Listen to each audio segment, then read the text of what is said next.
Bapak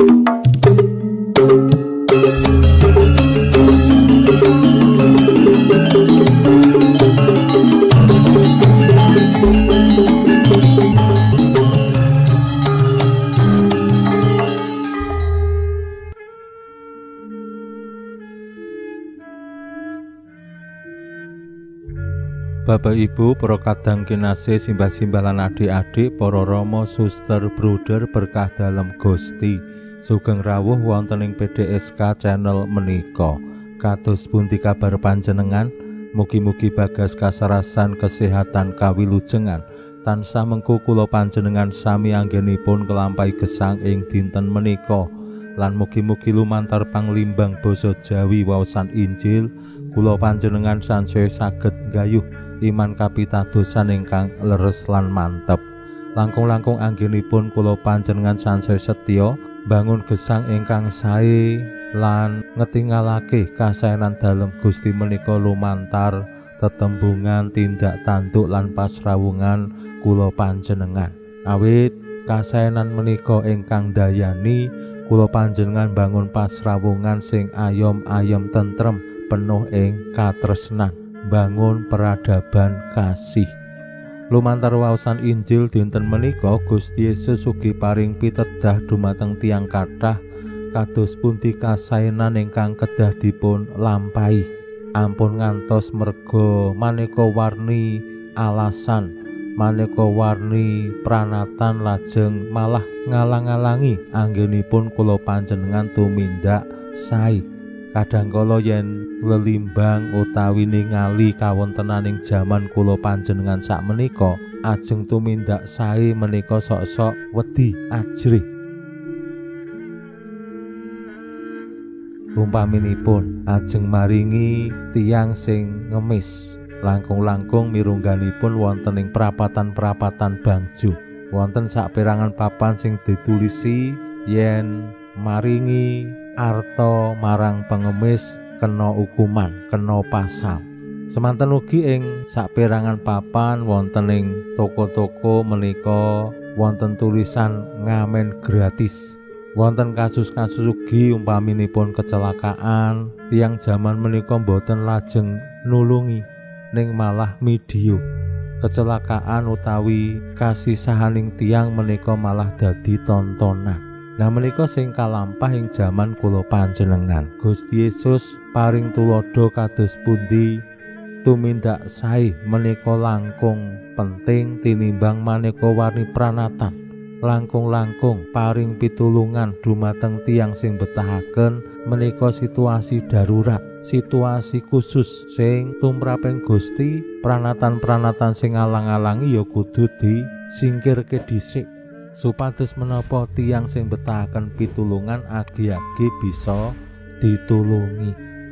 Pramila monggo kita pirengaken sabda dalem Gusti ing dinten menika lan kita wiwiti kanthi sembayang sawetawis. Konjo ing asma dalem Yang Rama saha Yang Putra tuwinjang Roh Suci. Amin. Suwawi sami munjuk.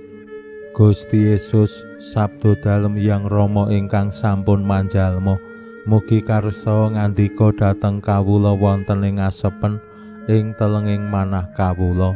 KBKO kegiatan lan panglipur ingkang manjing ing sabda dalem kapenuwana kawula mawi roing kawicaksanan dalem.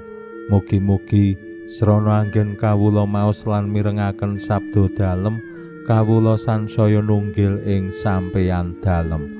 Amin. Waosan Injil kapethik saking Injil Lukas bab 13 ayat 10 ngantos dumugi 17. Nalika samono Gusti Yesus mulang ana ing sinagoga ing dina Sabat. Ing kono ana wanita sing kepanjingan roh lan lara 18 taun lawase. Badane wungkuk ora bisa ndengengek babar pisan. Nalika Gusti Yesus priksa wong mau, banjur ngandikani, "Mbok, lelaramu wis mari." Wong mau nuli ditumpangi asta lan saknalika bisa ndegek lan ngluhurake Allah. Nanging pangareping sinagoga muring-muring marga Gusti Yesus marasake wong lara ing dina Sabat, banjur celathu marang wong akeh. Ana 6 dina sing kanggo nyambut gawe. Yen nyuwun diwarasake, mbok ya teka ing dina liyane, aja ing dina Sabat. Gusti Yesus nuli paring wangsulan. Pangandika dalem, wong lamis, andak sapi apa kul dimu ing dina Sabat ora kok giring metu saka kandhang, perlu diombekake. Lha apa wanita putraning Abraham iki sing wis 18 taun lawase dibondo setan ora pantes diluari saka bebandane ing dina Sabat? Nalika Gusti ngandika mangkono mau, kabeh mengsah dalem padha rumangsa kawirangan, nanging wong-wong kabeh padha bungah dene Gusti wis karsa nindakake pangeram-eram iku mau. Makaten sabda dalem Gusti. Suawi sami munjuk, Gusti kawula munjuk sembah nuwun karana sabda dalem dadosa obor ingkang madangi margining gesang kawula. Katuntuna kawula sageta sabda dalem menika numusi manah ngantos tansah ngrembaka kangge nggayuh gesang ing swarga. Amin. Bapak Ibu para kadang kinasih simbah-simbah lan adik-adik, Injil nyariosaken Gusti Yesus marasake tiyang sing sampun 18 taun gerah kabondo ing roh lan boten saged ndegek badane wungkuk. Kula panjenengan saged mbayangke 18 taun badane wungkuk ora iso ndegek. Kula tasih kemutan simbah-simbah jaman rumiyin menika kathah sing mandang sepuh wungkuk. Merga nggih rikala enemipun utawi alitipun menika gesangipun rekaos tansah gendong utawi manggul beban-beban sing abot, barang-barang sing abot diusung digawa neng pasar utawi saking wana dibeta kondur.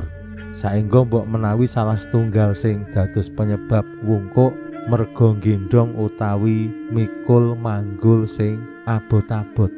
Lajeng yen sampun wungkuk menika ya rekoso yen pinanggih kalian tiyang sanes lajeng boten saged ningali wajahipun. Nek arep ningali wajahe ya kudu ndangak. Nek ndangak terus ya mesti pegel. Wong wungkuk dhewe ya mesti kula yakin pegel kedah yen tindak nganggo teken. Nek ora nggo teken iso-iso kejelungup.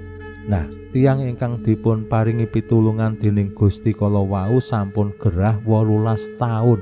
Menika temtu kasisahan lan kasangsaran sing mbok menawi wis dadi biasa merga saking suwene. Gusti lajeng tuwuh welas asihipun paring pitulungan, ora kudu diakon, ora kudu dijaluki langsung. Merga preduli, merga katresnane dumateng tiyang sing wungkuk kala wau. Lan anggenipun mantunaken nggih penak wae. Mbok, lelaramu wis mari, terus ditumpangi asta waras sehat. Ananging wonten pangareping sinagoga sing malah muring-muring. Le muring-muring boten merga Gusti Yesus marasake tiyang sing gerah, ning merga kuwi dina Sabat. Yen makarya aja ing dina Sabat lan yen njaluk tulung aja ing dina Sabat. Padahal kula panjenengan mangertos nggih Gusti Yesus boten makarya ning leladosan pelayanan. Nek makarya menika lak motivasinipun golek duit kanggo kepentingane dhewe, kanggo nyukupi butuhe dhewe, menika makarya. Ning Gusti Yesus kan boten golek duit, boten kanggo nyukupi butuhe dhewe, ning kanggo asung pitulungan, kanggo nyukupi kabutuhaning sesarengan, kabutuhane simbok sing gadah lelara kala wau. Sarta simbok kala wau nggih boten nyuwun wong Gusti langsung rikala mriksani wonten simbok sing lara 18 taun.